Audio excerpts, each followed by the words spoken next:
Join us as we talk about our rapid user guide for post-fire grazing in California's Intermountain rangelands.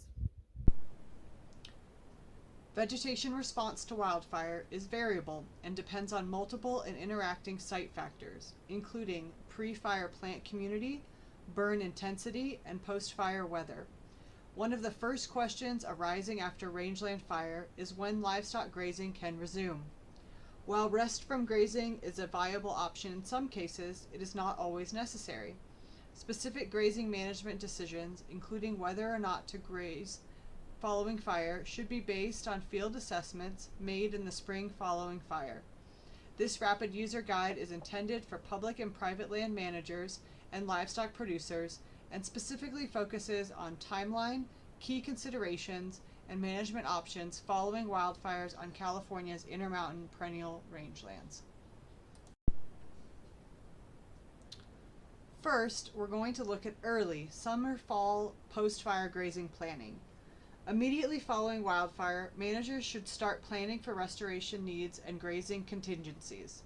The subsequent spring final management decisions can be made based on field observations in the second section. Managers should always consider trade-offs between short and long-term ecological and economic objectives when planning grazing management post-fire. First, is critical grazing infrastructure in place? Fences, water developments, and corrals, for example, can be damaged by fire. Assess the infrastructure conditions and plan for necessary funding, labor, and environmental clearances to rebuild post-fire. Check with your local FSA and NRCS offices for grazing land cost share opportunities and develop a plan for removing hazard trees along fence lines to prevent further fence damage. Second, will the burned area be seeded? Range seeding can promote establishment of desirable perennial species while suppressing fire-prone annual grasses. This practice is most typical in Great Basin stage step rangelands. Consult with your cooperative extension office for technical advice and options for rangeland seeding. When post-fire range seedings are warranted, plan for 2 growing seasons of rest to allow perennial seedlings to fully establish. Third, will there be forest management activities? In forested areas, removing standing dead timber, reforestation, and other management activities can improve subsequent forest health and reduce future fire risk.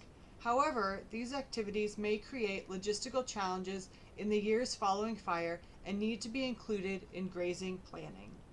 4. Design and agree on a monitoring plan. Consider your objectives and design a monitoring plan to track and assess the results of management practices. The information can be used to adapt management strategies. Spring Rangeland Health Assessment.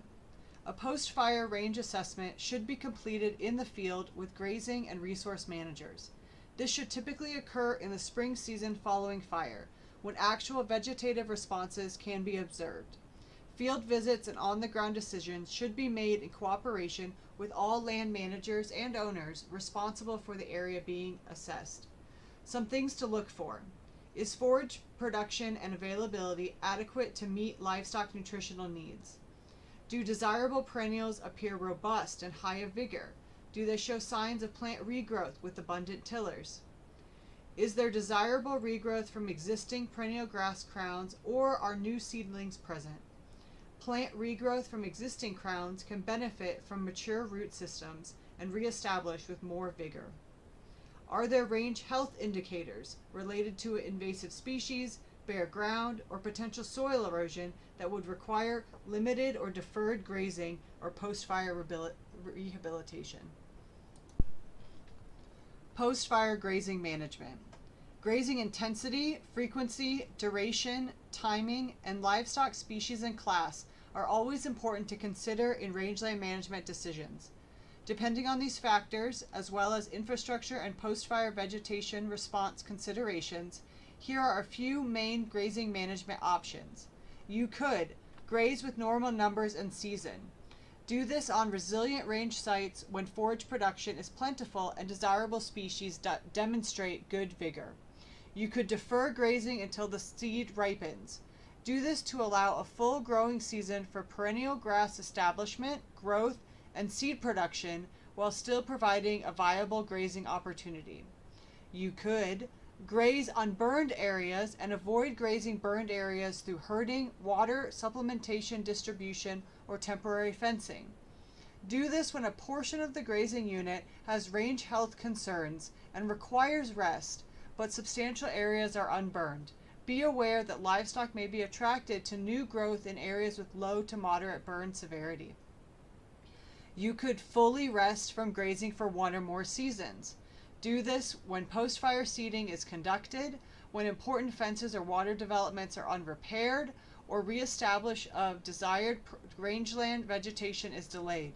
Slow vegetative response may arise due to high severity fire, severe drought conditions, and or relatively poor range health before the fire. You should control invasive and desirable plants if necessary by strategically timing grazing to coincide with targeted species' most palatable growth stages or when perennial grasses are dormant. You want to avoid concentrated grazing use of desirable perennial grasses.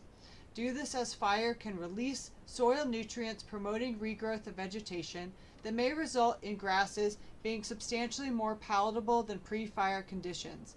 This may alter grazing use patterns from previous years. And please observe post-fire grazing patterns and manage livestock distribution to avoid heavy grazing of those desirable perennials. This user guide is intended to be a short 2-page summary of what to do regarding post-fire grazing.